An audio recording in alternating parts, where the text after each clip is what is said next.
बच्चों को sex education देनी चाहिए या नहीं देनी चाहिए, और देनी चाहिए तो कब देनी चाहिए।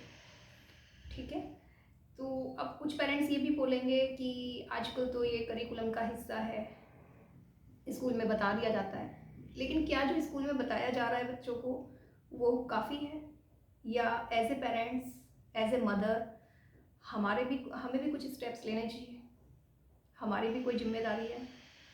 तो छोटे बच्चों से शुरू करते हैं। मेरी एक बैचमेट है, उसका सडनली मुझे मैसेज आया कि आजकल ना मेरी बच्ची जो है वो सेकंड क्लास में and she is so curious, उसे बहुत कुछ जानना है, एंड एज ए मदर मुझे नहीं समझ आता कि मैं उसके सवालों को कैसे फेस करूं या कैसे रिप्लाई करूं।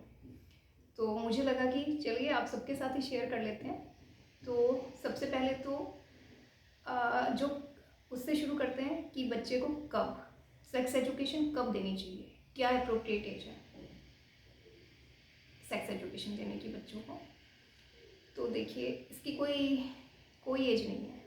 आपका बच्चा जब आपके पास कोई सवाल लेके आता है, अपनी उत्सुकता के साथ आता है, किसी चीज़ को जानने के लिए क्यूरियस है, ठीक है, तो वही सही टाइम है और सही एज है अपने बच्चे से बात करने की। और अब सवाल आता है कि क्या बात, कितना बताया जाए। तो इसका भी कोई सिलेबस नहीं है, ये कोई करिकुलम नहीं है कि इसका कोई पर्टिकुलर करिकुलम बनाया हुआ है या कोई सिलेबस है कि हाँ इस एज में इतना, इस एज में इतना और इस एज में इतना प्रोवाइड किया जाएगा। तो इसका गोल्डन रूल यही है जो मैं हर पेरेंट्स को बताती हूँ कि बच्चा जितना आपसे पूछ रहा है, बच्चा जब आपके पास आ रहा है और जितना आपसे पूछना चाहता है आप उसको उतना क्लियर कर दीजिए। अगर बच्चे बहुत छोटे हैं तो सेकंड क्लास, फर्स्ट क्लास, आजकल एलकेजी एंड यूकेजी क्लास में बच्चों के ब्रेकअप्स हो रहे हैं, बच्चे बोल रहे हैं ये चीज़। हाँ, हंसने वाली बात नहीं है, बट सीरियसली आजकल बच्चों की गर्लफ्रेंड है, बॉयफ्रेंड है, वो बोलते हैं, ठीक है, हालांकि उनको उसका मतलब भी नहीं पता, ठीक है, लेकिन वो ये चीज़ बोल रहे हैं एंड मैं बहुत डिप्रेशन में हूँ, ऐसे वर्ड्स बच्चे यूज़ कर रहे हैं। तो अगर बच्चे इतने छोटे हैं, first class, second class, LKG, UKG, even LKG UKG के बच्चे भी काफ़ी कुछ आपसे पूछना चाहते हैं। आजकल उनके दिमाग में बहुत बहुत बहुत सारे सवाल होते हैं, ठीक है। तो अगर हम एज ए पेरेंट उनकी उत्सुकता को, उनकी जो भी उनके सवाल हैं उनके जवाब नहीं देंगे तो बच्चा क्या है, कन्फ्यूज़न की स्टेज क्रिएट हो जाती है। तो आपका बच्चा जो भी पूछना चाहता है उसको खुल के आप बताइए, ठीक है, उसको कंफर्टेबल फील कराइए। तो आपके हाव भाव से, जैसे आपका बच्चा आपके पास आ रहा है तो आपको उसके अपने हाव भाव से, अपने एक्सप्रेशन से उसको ये फील नहीं कराना है कि पता नहीं उसने कितनी बड़ी गलती कर दी। बच्चा क्या है ना, जब ऐसे सवाल लेके आपके पास आ रहा है तो पहले तो उसको बहुत हिम्मत लगती है, बहुत वक्त लगता है कि वो ऐसे सवालों को लेके आपके पास तक आए, क्योंकि वो आपको ट्रस्ट करता है ना, you are the word for him और हर, ठीक है। तो सबसे ज़्यादा ट्रस्ट इस टाइम वो आपको करता है, तो इसीलिए वो आपसे जानना चाहता है, आपके पास आ रहा है। तो वो ना आपके फेस को भी उस टाइम पढ़ रहा होता है, आपके हाव भाव क्या है कि कहीं मैंने कुछ गलत तो नहीं पूछ लिया। तो सडनली क्या, क्यों, ये कहाँ से सीखा, ये कहाँ से सुना, बड़ा दिमाग लगाने लगे हो, टीवी से ये सब सीख रहे हो, ये सब चीज़ें मत कीजिए। इससे क्या होगा ना, आप अपने और अपने बच्चे के बीच में कम्युनिकेशन को हमेशा हमेशा के लिए ख़त्म कर देंगे। वो आपको ट्रस्ट नहीं कर पाएगा, ठीक है, वो कभी भी कुछ बड़े से बड़ा भी होगा तो वो आपको ट्रस्ट नहीं करेगा, वो आपसे शेयर नहीं करेगा। तो इन सब चीज़ों से आपकी शेयरिंग बंद हो जाएगी आपके बच्चे के साथ, जो कि बहुत ज़्यादा ज़रूरी होती है, ठीक है। हमारे बच्चों के साथ अगर हमारा कम्युनिकेशन अच्छा नहीं है तो अपब्रिंगिंग में बहुत सारी कमियां रह जाती हैं, ठीक है।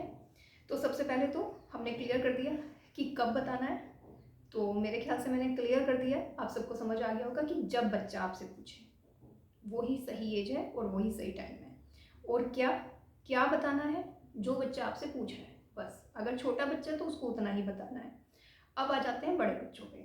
अब मेरे पास ना बहुत सारे पेरेंट्स बच्चों को लेके आए जो बच्चे 9, 10th, 11th, 12th इन क्लासेस में थे, और कुछ 8 में भी थे, एक दो केसेस 8 क्लास के भी थे।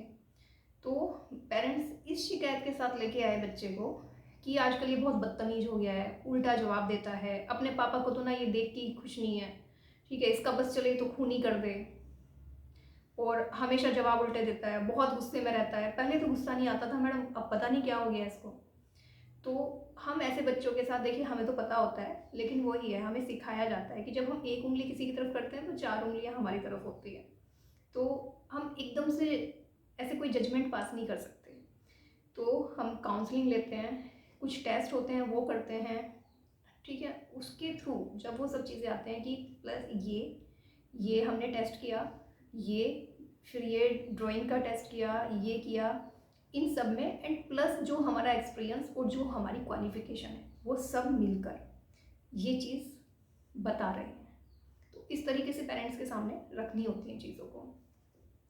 तो उसमें मैं तो ड्राइंग थेरेपी में डाल देती हूँ बच्चे को, ठीक है, क्योंकि वो खुलते नहीं है, ऐसी बातें वो बोल नहीं पाते कि उनके अंदर क्या चल रहा है। एंड ड्राइंग में क्या करते हैं ना, हमेशा बच्चे क्या करेंगे कि वो मम्मी पापा के बीच में खुद को बनाते हैं। तो इससे पता चलता है कि प्रॉब्लम कहाँ आ रही है, कि आपकी प्राइवेसी कंसेप्ट जो है ना वो कहीं लीक हो रहा है। बच्चे ने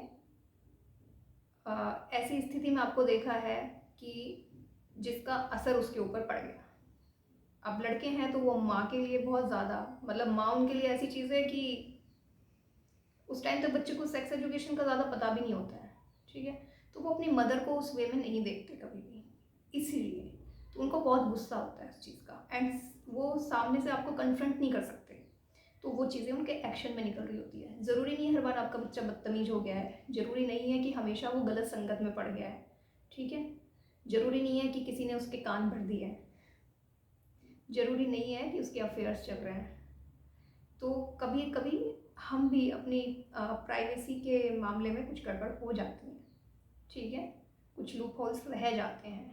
तो ट्राई कीजिए, अगर आपके बच्चे के साथ भी ऐसी कोई दिक्कत हो रही है, सडनली उसको बहुत गुस्सा आ रहा है, गुस्सा आना नॉर्मल है, अगर बचपन से आता है तो इट्स ओके, लेकिन सडनली चीज़ें बढ़ती हैं तो वो एक अलार्म साइन होता है हर पेरेंट्स के लिए।